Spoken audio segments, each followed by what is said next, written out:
read a lot of recipes when I'm looking for things to do on the show, and one of the things that kind of irritates me is when I find recipes that have ingredients that are from opposite seasons, and it's like they expect us all to be able to go into a market and pick up asparagus fresh and really nice at the same time we're picking up bright red tomatoes, and the same time we're picking up winter squash.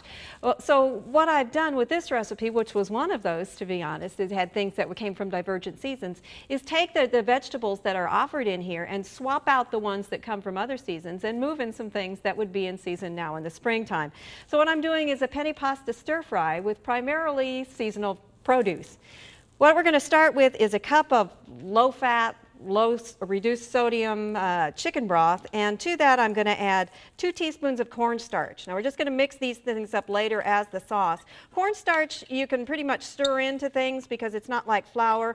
It may look like it's lumping up a little bit, but it's going to calm down on you later and the lumps will be able to be stirred out.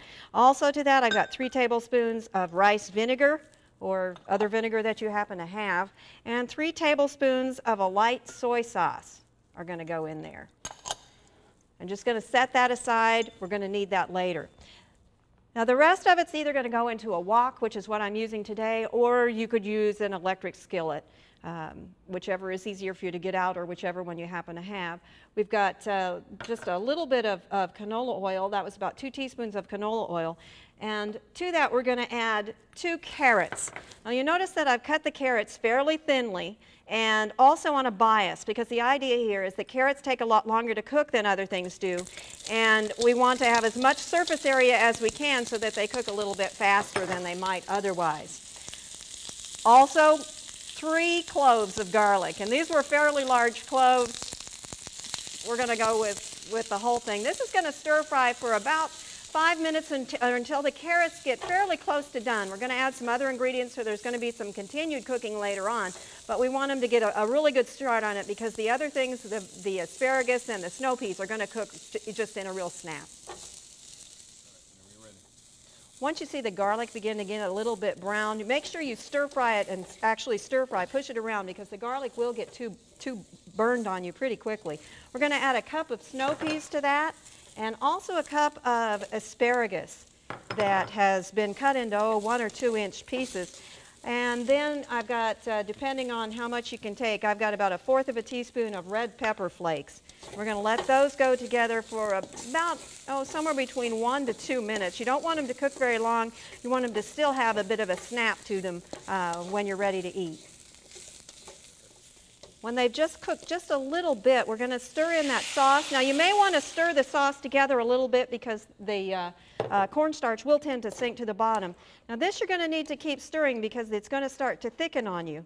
And it may look pretty soupy, but we're also going to add 6 cups of penne pasta or mini penne pasta to this too, or other kind of pasta that you've got. Something that's got a little bit of ridges on it works real well because it helps bind the sauce to it so that you get the sauce on the pasta itself. You're going to cook this until it just thickens up a little bit and starts to boil, because you want to make sure that the cornstarch gets cooked in the sauce and it doesn't have a raw flavor to it.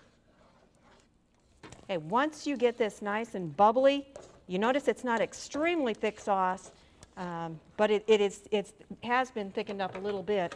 We have 6 cups of mini penne pasta that I'm going to stir in here. You just cook that up separate and drain it, and then basically you're just in the matter of blending these together so that you get it ready to serve. Now if you wanted to make this a main dish, you could have stir-fried a little bit of chicken or beef in there with it as well. And this makes a great side dish all on its own, and it's something that, again, uses the vegetables that are coming off the garden as you're ready to use them, as opposed to having to go to the market or use something out of the freezer or some other technique. This uses what you're producing when it's actually coming off, so that it saves you putting it away for later on. I'm going to sprinkle just a little bit of parsley over the top of this, and you'd be ready to head to the table.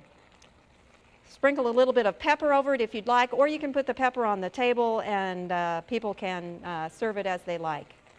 For Oklahoma Gardening, this is Barbara Brown.